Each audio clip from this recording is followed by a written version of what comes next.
My name is Livinia Burns and I created a multi-story nightclub intended for my local town of Cronulla, consisting of 3 stories, a restaurant, club and rooftop pool. The inspiration for my project came from looking into my personal life and also noticing the decline in party culture and nightlife since COVID, and I wanted to create a solution for this in my local town. A lot of the initial ideas and researching came from my personal love of art and architecture, and also looking into buildings and recurring characteristics of architecture that I noticed within Cronulla and buildings that I enjoy. For example, the Ivy nightclub in Sydney City was a big inspiration for the multi-story concept. It allowed me to create a big, large space to show off my skills, but also allowed me to create multiple different atmospheres within each story and use as many materials as I liked. And that was really a creative outlet for me within this project, and I really enjoyed creating those spaces. For the exterior of the building, I really took inspiration in Cronulla. I drove around, I visit there all the time, I took photos, I sketched, and I really tried to pick out these recurring elements within the architecture of Cronulla that I wanted to input into my building. That consisted of a lot of curves, light colours, natural tones, florals and plants, and I wanted to imitate that within my building while also maintaining a unique design. I really like Art Deco and brutalism, so I wanted to kind of combine all those elements together to stand out but also complement the rest of Cronulla's architecture and surroundings. Using a real block of land and researching the address and measurements was really helpful for me. It helped me have a good balance of technicality and creativity, and kind of gave me a guide rather than just free will, which can lead to a lot of overthinking. Some really helpful research that I undertook was watching videos of architects talk about their buildings. It was really interesting hearing the way that they come up with concepts and the way that they talk about their buildings and use certain materials, and I kind of found myself binging those videos. It took a long time for me to come up with the initial ideas, and it took multiple tries.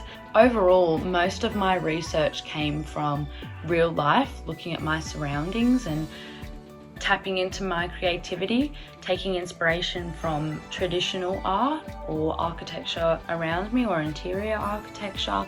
That all led to me eventually picking my materials and colours and shapes and designs that I really liked, and it all just kind of came together.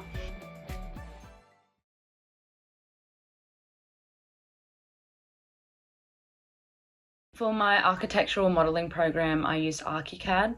I've always been really familiar with it since starting graphics, so I wanted to stick with that one. It came free through the school and was really easy to use. It just consisted of a lot of trial and error.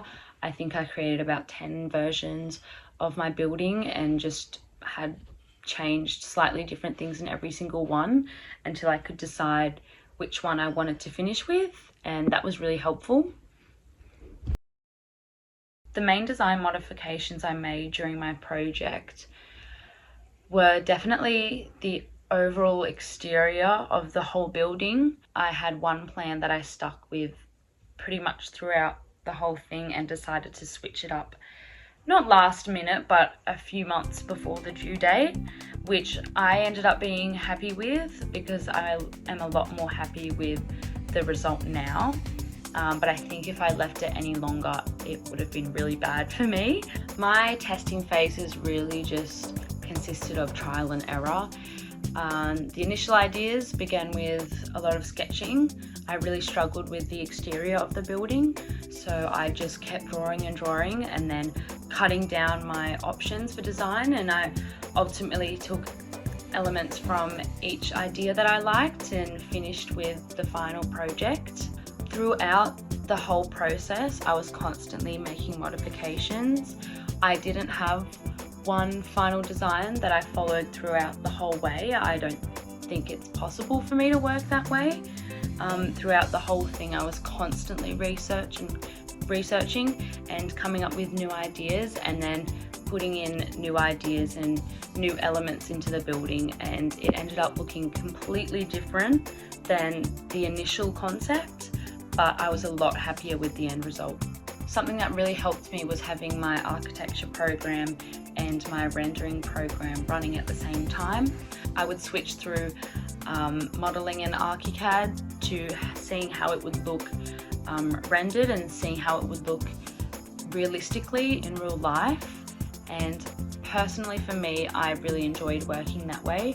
I could just see it as I go and see the end project rather than just following a plan the whole time.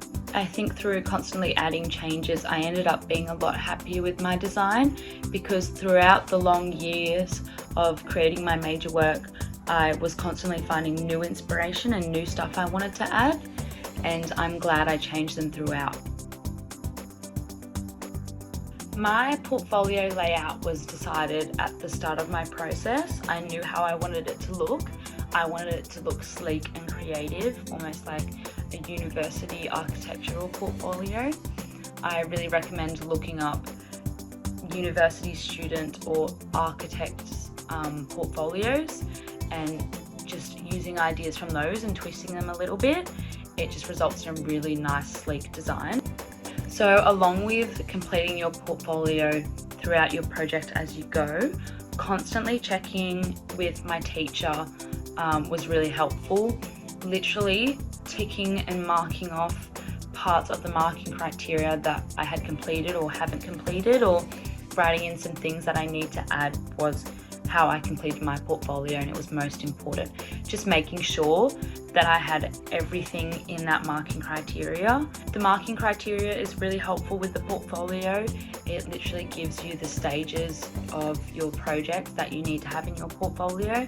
And for me, I just split it up into the phases and designed it how I wanted, and I was really happy with it in the end. I do wish that I stayed on top of my portfolio a little bit more towards the end of my project. I did have to do the final evaluation quite rushed, and a few of the last few pages, and I feel like I missed out on some really cool details of my building that I couldn't implement. If I just stayed on top of my time a bit better, I would have been able to add those in, which was a bit disappointing. I think part of creating a building is tending to a majority of people's needs and wants, and through that I was talking to family members, friends, constantly asking for feedback if they liked the look of the design, if it wasn't functional enough, if they wanted me to implement certain things. It felt like a real architectural process. I created a very rough timeline for myself at the start of the project on Excel, and I kind of predicted how long I would want things to take, and then I would put in how long they did take. I ended up overthinking pretty much every phase of the project, and everything ended up taking a lot longer than I intended, and I do regret not sticking to how long I planned for them to take. I overthought everything and ended up creating a lot more work for myself. I think for a HSC project you have a limited amount of time, and I think in each phase or each thing you're adding into your design, there is a point where you have to stop and move on to the next part since there's such limited time.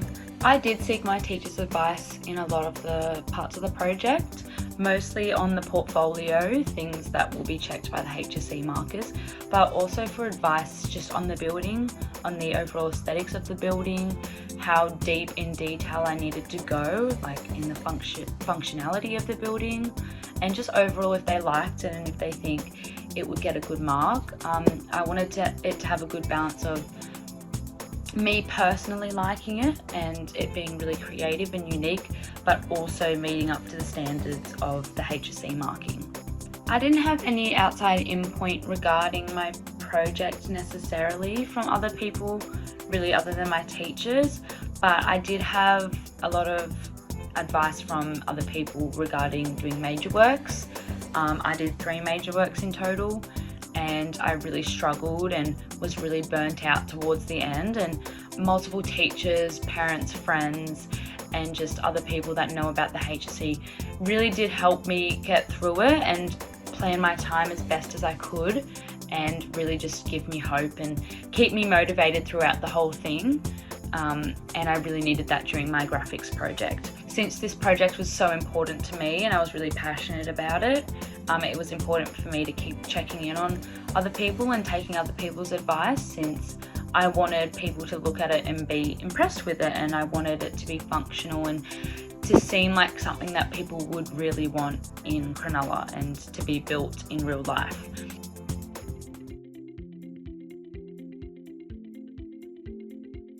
I thought that I would be able to create the exterior of the building within about 3 days, and it took me about 3 weeks. It was definitely a lot harder than I expected.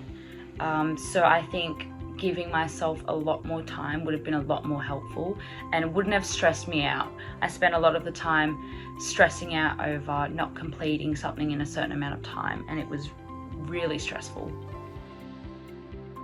Other than creating 3 major works, within my graphics project, I'm most proud of the final result.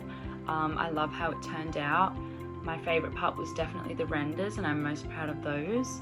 They've always been my favourite part of creating a project, and I just think they look beautiful and really captured the building how I wanted it to be. I feel like I was successful in completing my initial idea and the statement of intent, and creating a functional building that could be placed in my local town and would bring party culture back to Cronulla.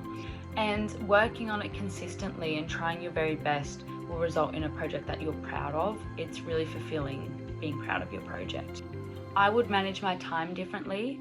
I've always had issues with time management. I just have no concept of time at all, and I really struggle to get things in on time and to just manage my time in general. I think if you struggle with the same thing, definitely toughen up this year, create a plan for yourself and stick to it. It will make the biggest difference. My final words of wisdom to the technology students would definitely be: listen to your teachers, listen to past students, listen to your parents, siblings, and take their advice, even if you don't want it. If you get as much done at the start of your project as you possibly can, start thinking of your ideas as soon as you can. Stick to one idea and work on it throughout.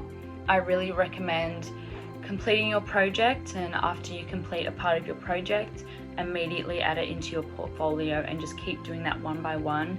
At the end of it, you won't have a giant portfolio to finish. You would have already been completing it as you go. That was really helpful for me, and I was really proud of myself for doing that. If you have really bad time management, create a timetable for yourself and stick to it. Do a certain amount of work every single day if you can, and you will just feel so much more fulfilled.